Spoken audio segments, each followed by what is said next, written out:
श्री गणेश, ऋषियों के प्रश्न के उत्तर में श्री सूत जी द्वारा नारद ब्रह्मा संवाद की अवतारणा, जो विश्व की उत्पत्ति, स्थिति और लय आदि के एकमात्र कारक हैं, गिरिजा कुमारी उमा के पति हैं, तत्वज्ञ हैं और जिनकी कीर्ति का कहीं अंत नहीं है, जो माया के आश्रय होकर भी उससे अत्यंत दूर है और जिनका स्वरूप अचिंतनीय है और जो बोध स्वरूप है तथा निर्विकार है, उन भगवान शिव को मैं प्रणाम करता हूँ।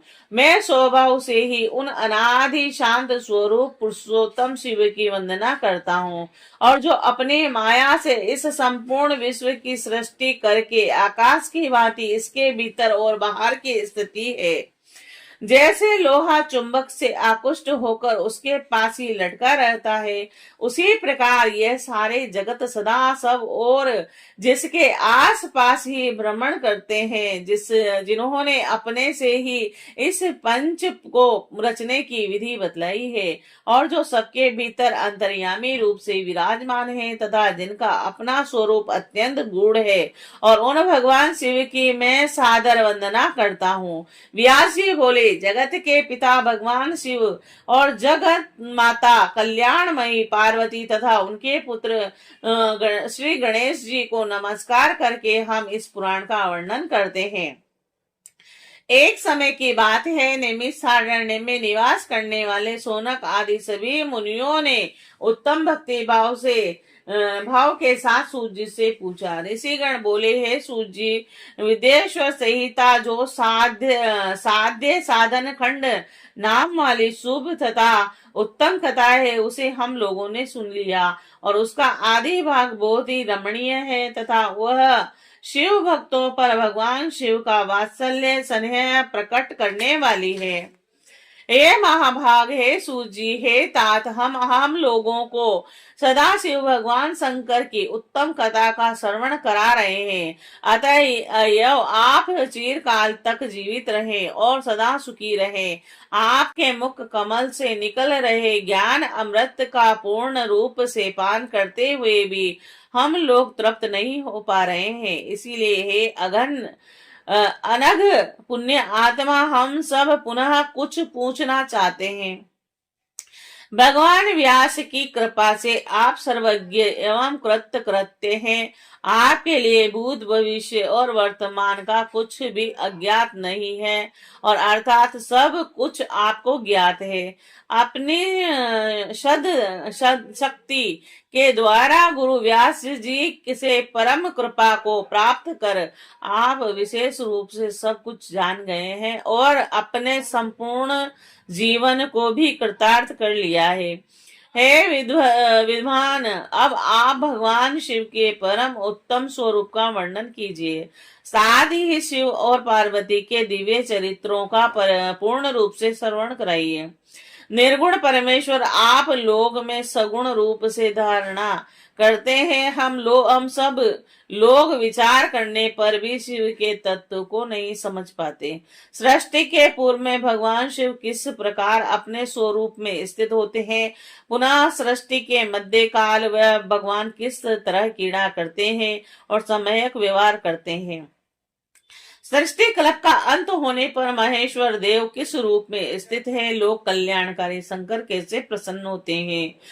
प्रसन्न हुए महेश्वर अपने भक्तों तथा दूसरों को कौन सा उत्तम फल प्रदान करते हैं, और यह सब हमसे कहिए। हमने सुना है कि भगवान शिव शीघ्र ही प्रसन्न हो जाते हैं। यह महान दयालु हैं और इसीलिए वे अपने भक्तों को कष्ट देख नहीं पाते। ब्रह्मा, विष्णु और महेश ये तीनों देवता शिव के ही अंग से उत्पन्न हुए हैं, और इनमें महेश तो पूर्णांश हैं और वे स्वयं ही दूसरे शिव हैं। और आप उनके प्राकट्य की कथा तथा उनके विशेष चरित्रों का वर्णन कीजिए। हे प्रभु, आप उमा के आविर्भाव और उनके विवाह की भी कथा कहिए, विशेषतः उनके गृहस्थ्य धर्म का और अन्य लीलाओं का भी वर्णन कीजिए। ए निष्पाप सूत जी, यह सब अन्य बातें भी आप बताइए। व्यास जी बोले, उनके ऐसा पूछने पर सूत जी प्रसन्न हो उठे और भगवान शंकर के चरण कमलों का स्मरण करके मुनीश्वरों से कहने लगे।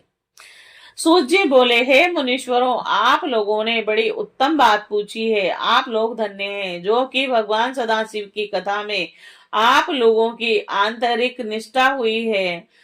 सदाशिव से संबंधित कथा वक्ता, पूछने वाले और सुनने वाले, इन तीनों प्रकार के पुरुषों को गंगा जी के समान पवित्र करती है। हे द्विजों, पशुओं की हिंसा करने वाले निष्ठुर कसाई के सिवा दूसरा कौन पुरुष तीनों प्रकार के लोगों को सदा आनंद देने वाले शिव गुणानुवाद को सुनने से ऊब सकता है, और जिनके मन में कोई तृष्णा नहीं है, ऐसे महामाते पुरुष भगवान शिव के उन गुणों का गान करते हैं, क्योंकि वह संसार रूपी रोग की दवा है, मन तथा कानों को प्रिय लगने वाला है और संपूर्ण मनोरथों को देने वाला है। हे ब्राह्मणों, आप लोगों के प्रश्न के अनुसार मैं यथा बुद्धि प्रयत्न पूर्वक शिव लीला का वर्णन करता हूँ। आप लोग आदर पूर्वक सुने।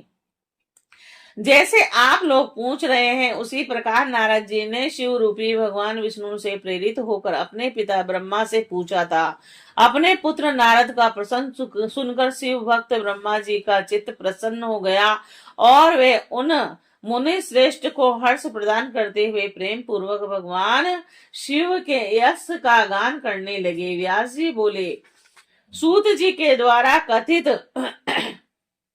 वचन को सुनकर वे सभी श्रेष्ठ ब्राह्मण आश्चर्यचकित हो उठे और उन लोगों ने उस विषय को उनसे पूछा। ऋषिगण बोले कि हे सूत जी, हे महाभाग, हे शिव भक्तों के में श्रेष्ठ, हे महामते, आपके सुंदर वचन को सुनकर हमारे हृदय में कौतूहल हो रहा है। ब्रह्मा और नारद का यह महान सुख देने वाला संवाद कब हुआ था और इसमें संसार से मुक्ति प्रदान करने वाला शिव लीला वर्णन है। हे तात, प्रेम पूर्वक नारद के द्वारा पूछे गए उन प्रश्नों के अनुसार भगवान शंकर के यश का गुणानुवाद करने वाले ब्रह्मा और नारद के संवाद का वर्णन करें। महात्मा ज्ञानी मुनि और मुनियों के ऐसे वचन को सुनकर प्रसन्न हुए सूत जी से ब्रह्मा नारद संवाद के अनुसार कही गई शिव कथा को कहने लगे।